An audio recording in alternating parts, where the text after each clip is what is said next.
The publication presents digital learning. Hello students, today in this presentation I will teach you the chapter Mother's Fairy Tale.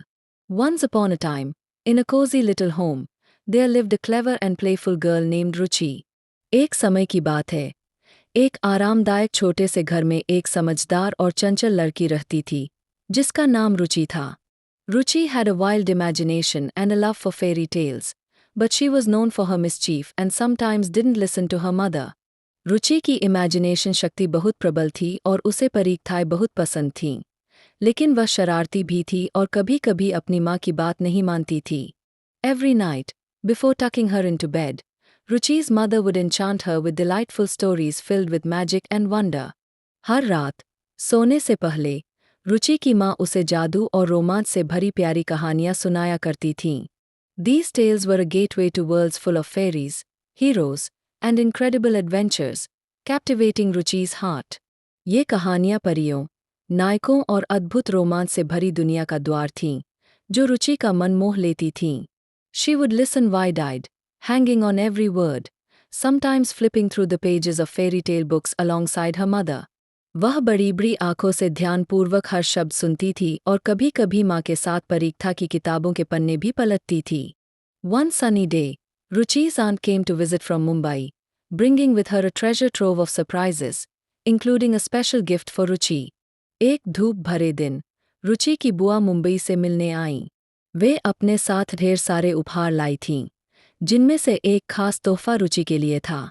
Inside the beautifully wrapped package was Grimm's Fairy Tales, a book overflowing with enchanting stories about fairies and magical lands.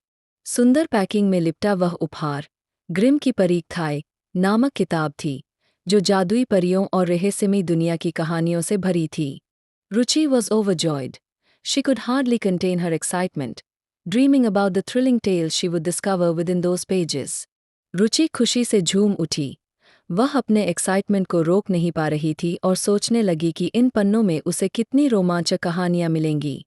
That evening, after dinner, Ruchi settled into her bed, the new book cradled in her lap.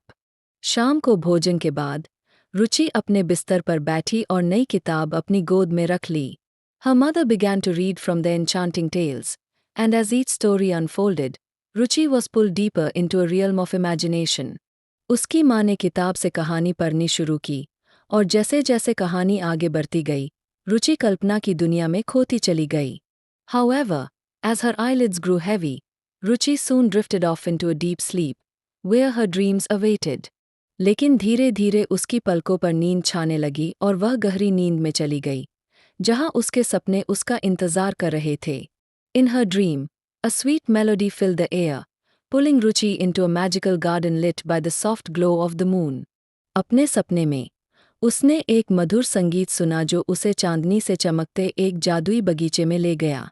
There, she spotted a little fairy, radiant and glowing, dressed in a delicate white frock.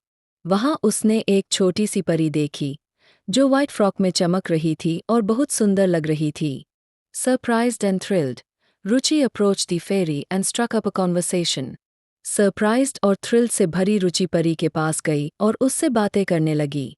The fairy explained she was waiting for her friends to join her for a playful evening in the flower-filled garden. परी ने बताया कि वह अपने दोस्तों का इंतजार कर रही है, ताकि वे फूलों से भरे इस बगीचे में खेल सकें. With excitement bubbling inside her, Ruchi eagerly asked if she could join them. Excitement से भरी रुचि ने उत्सुकता से पूछा कि क्या वह भी उनके साथ खेल सकती है. The fairy smiled but explained that only gentle, polite, and obedient children could play with her and her friends. परी मुस्कुराई और बोली कि केवल वे बच्चे जो gentle, polite और obedient होते हैं, वही उसके और उसके दोस्तों के साथ खेल सकते हैं. She stressed that fairies love spending time with well-behaved kids who treated others kindly. उसने कहा कि परियों को ऐसे बच्चे बहुत पसंद होते हैं, जो दूसरों के साथ प्यार और शालीनता से पेश आते हैं. Ruchi felt a wave of realization wash over her. She understood the importance of listening to her mother. यह सुनकर रुचि को अपने व्यवहार का एहसास हुआ, और उसने समझ लिया कि माँ की बात मानना कितना जरूरी है. Determined to change, Ruchi promised the fairy that she would never disobey her mother again.